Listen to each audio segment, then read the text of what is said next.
Bonjour Vincent, donc ici on est sur ton stand, c'est un stand sur le jeu de Go. Alors tu as une association C'est la fédération belge du jeu de Go qui promouvoit le jeu de Go ici en Belgique notamment.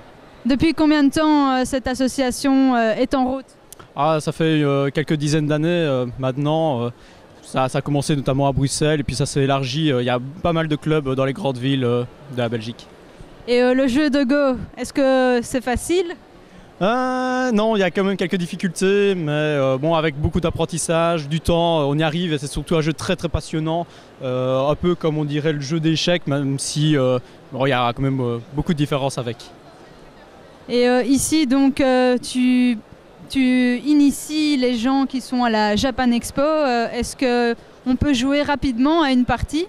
Ah oui, tout à fait. En l'espace de une dizaine de minutes, on a appris les règles et en un quart d'heure, on peut faire une partie. Ça peut être très rapide. Néanmoins, des vraies grosses parties, ça peut durer beaucoup plus longtemps évidemment, mais pour le plaisir, en une vingtaine de minutes, c'est bon. Et ton association, elle compte déjà beaucoup de membres maintenant? Ah oui, il y a une centaine de membres, je pense, mais... Et donc vous réunissez souvent, vous faites des parties ensemble, vous avez un lieu de rencontre? Oui, tout à fait. Déjà, comme je dis, dans les grandes villes, il y a souvent un club qui permet de se réunir en général une fois par semaine, mais il y a aussi des championnats. Par exemple le championnat de Bruxelles qui s'est passé le week-end dernier.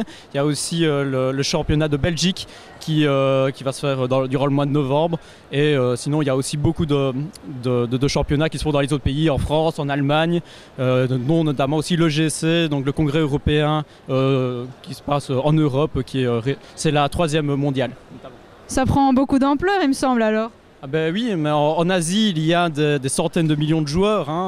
Malheureusement, ici en Occident, donc en Europe, en Amérique, le jeu de Go n'est pas très bien connu, et pourtant, il le mériterait. Et c'est notamment le jeu d'échecs qui est le plus connu ici. Mais voilà, ici, on essaye de promouvoir le jeu de Go comme il le mériterait. Voilà. Un petit mot pour la fin? Jouez au jeu de Go. Et le jeu de Go, c'est mieux que le shogi. Merci Vincent, bonne journée, amuse-toi bien. Oui, bonne journée à vous aussi. Bonjour Vincent, bienvenue sur belgotaku.be. Est-ce qu'il y a d'autres activités que le club de shogi avec Passerelle Japon? Oui, tout à fait. Il y a les cours de cuisine, les cours de langue, mais ça c'est avec l'université, avec l'ULG. L'Ikebana qui vient de commencer. Il faut faire un peu de promotion, mais il faut faire venir les gens. Qu'est-ce qu'il y a encore? Alors, oui, Oui, on peut directement. Ouais. On fait des excursions, donc la présidente est historienne de l'art, elle fait des visites, etc. C'est très chouette. Bientôt. Et vous organisez ça où en fait? Vous avez des salles pour vos activités prévues? Oui, on a une salle à Liège. Oui, elle est boulevard Saucy, je ne sais pas si vous connaissez. Bref, voilà, on a une salle. Donc ici, c'est le stand pour le shogi principalement. Donc est-ce que tu pourrais par exemple me dire c'est vraiment compliqué d'apprendre le shogi? C'est pas facile, c'est sûr. C'est pour ça qu'il y a un Dobutsu shogi, un shogi pour les petits, que j'ai fait maison. C'est mignon en tout cas. C'est mignon, ouais. Mais c'est pas moi qui l'ai inventé, ça c'est Madoka Kitao, je pense, qui l'a inventé.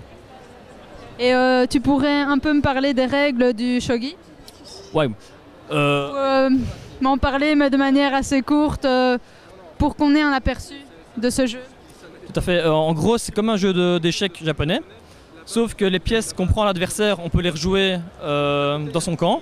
On les parachute, comme on dit. Ou alors, chaque pièce a 2 faces. Enfin, beaucoup de pièces ont 2 faces et ont des promotions. Donc, en gros, ils deviennent super guerriers, pour ceux qui regardent Dragon Ball. Voilà, en gros, c'est ça. C'est quand même pas facile au début, parce que les kanji font un peu peur aux gens. Mais voilà, une fois qu'on comprend les déplacements, c'est bon. Les pièces n'ont pas l'air d'être faciles à différencier tout de même.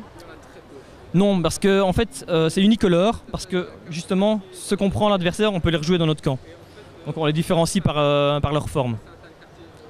Mais ils ont différentes tailles, différents kanji évidemment. Et sur ton stand, on peut avoir une initiation rapide au shogi, les règles de base, etc. Est-ce qu'on peut facilement apprendre à jouer au shogi? Oui, je pense que oui, oui. Je pense que je commence à bien avoir la chose pour expliquer aux gens. C'est pas toujours facile non plus, parce que des gens ont déjà joué aux échecs, ça va. Quand ils n'ont jamais joué, voilà, quand on leur dit de se déplacer d'une case, ils font 2 cases.